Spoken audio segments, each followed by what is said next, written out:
छोटंसं गिफ्ट म्हणजे काही पण आपण देऊ शकतो किंवा त्यांना जे उपयोगी गोष्ट असेल ती द्यायची आणि त्याच्यासोबत मिठाई. दिवाळीमध्ये मिठाईला खूप जास्त महत्त्व आहे आणि मग ती त्यासोबतची ती मिठाई असं सगळं एक छान गिफ्ट हॅम्पर किंवा गिफ्ट पॅक तयार करतो आणि त्या लोकांना द्यायला जातो म्हणजे दिवाळीच्या दिवशी सुद्धा काम करतात. पण ह्यावेळेस शेअरिंग जॉयच्या ॲक्च्युली 3 फेजेस झाल्या. पहिली फेज म्हणजे काय तर बीडमध्ये जे काही आता रिसेंटली खूप पाऊस झाला त्याच्यामुळे जो काही पूर आला त्यामुळे तिथे जे ग्लोबल गाव म्हणून आहे ते पूर्णपणे नाहीसं झालं. आता हेच गाव नाहीसं झाल्यामुळे ह्या वर्षी दिवाळी सेलिब्रेट करू शकत नाही म्हणून त्यांच्या आयुष्यात पुन्हा एकदा आनंद आणण्यासाठी ह्या वर्षी शेअरिंग जॉयच्या निमित्ताने आम्ही सर्वांनी त्यांची दिवाळी सेलिब्रेट करायची ठरवली आणि ह्या दिवाळी निमित्तानेच त्यांच्यासाठी आम्ही छान गिफ्ट्स बनवले. पिस्ता काजू रोल अशी एक मिठाई आम्ही त्यांच्यासाठी स्पेशली तयार केली आणि त्यांना आम्ही ती द्यायला सुद्धा गेलो.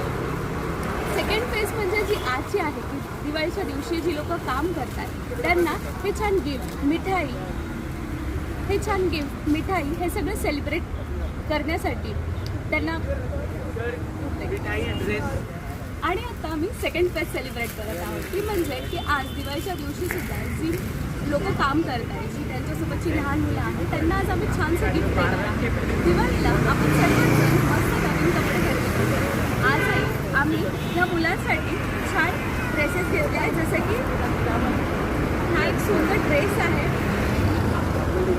तर आज आम्ही हा छान ड्रेस आणि त्यासोबतच पिस्ता काजू ही जी काही रोल बनवला आहे आम्ही मिठाईचा तो सुद्धा आम्ही त्यांना आज देणार आहोत. आणि तिसरी फेज म्हणजे की वृद्धाश्रमात जाऊन आम्ही दिवाळी सेलिब्रेट करणार आहोत. तिथे जाऊन सुद्धा आम्ही छान जे काही आपले आजी आजोबा आहेत त्यांच्यासोबत मस्तपैकी दिवाळी सेलिब्रेट करणार आहोत.